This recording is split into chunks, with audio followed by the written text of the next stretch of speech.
Sa kabila ng presensya ng ilang barko ng China, mga Pilipinong mangingisda matagumpay na nakapaglagay ng payaw sa Rizal Reef sa tulong ng PCG at BIFAR. Si Patrick De Jesus sa sentro ng balita. Pinangunahan ng mga barko ng Bureau of Fisheries and Aquatic Resources at Philippine Coast Guard na BRP Lapu-Lapu at BRP Cabra ang paglalatag ng fishing aggravating device o payaw sa Iroquois o Rizal Reef na bahagi ng Recto Bank sa West Philippine Sea noong nakaraang linggo. Katuwang ng PCG at BIFAR ang 25 bangka ng mga mangingisdang Pilipino na benepisyaryo ng mga payaw.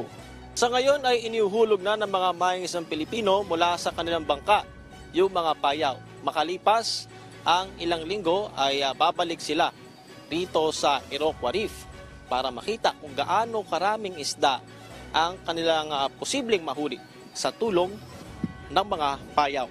Sa gitna ng aktibidad, na-monitor ang iligal na presensya ng hanggang sa 2 barko ng China Coast Guard. May mga pagkakataon pag lumalapit at pumapaligid ito sa mga bangka maging sa barko ng BIFAR. Hinabol din ng barko ng CCG ang ilan sa mga bangka para iharas ang paglalagay ng payaw.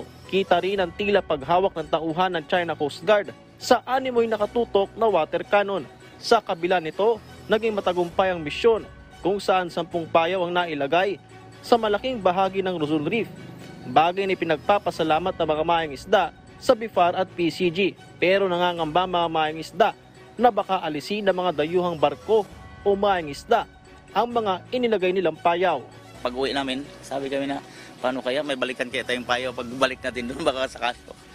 Kasi kinukunan nila ng pag bawat mabitawan na namin yung steel, nandun sila sa gilid, parang kinukunan nila ng laplong din lahat na area. Oo, yan ang kinakatakutan namin kasi sayang ba kasi malaking tulong na yun na hanap buhayan namin yung payaw na nailaglag doon. Kaya kahit papano, nagbayanihan kami dito na mailaglag yung payaw na para mayroon kaming hanap buhayan, dagdag hanap buhayan. Sabi ng PCG, babantayan ang mga inilatag na payaw sa tulong ng BIFAR. Dagdag pa nito ang presensya ng mga barko ng China nang patuloy nilang paingialam sa ating mga aktibidad.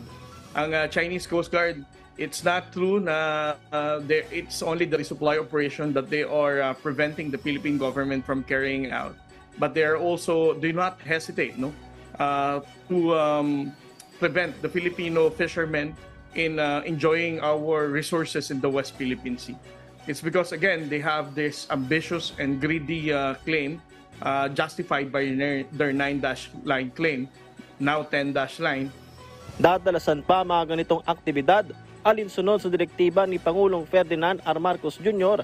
para sa pagsusulong ng food security at tiyakin ang proteksyon ng mga mangingisda sa West Philippine Sea. Patrick De Jesus para sa Pambansang TV sa Bagong Pilipinas.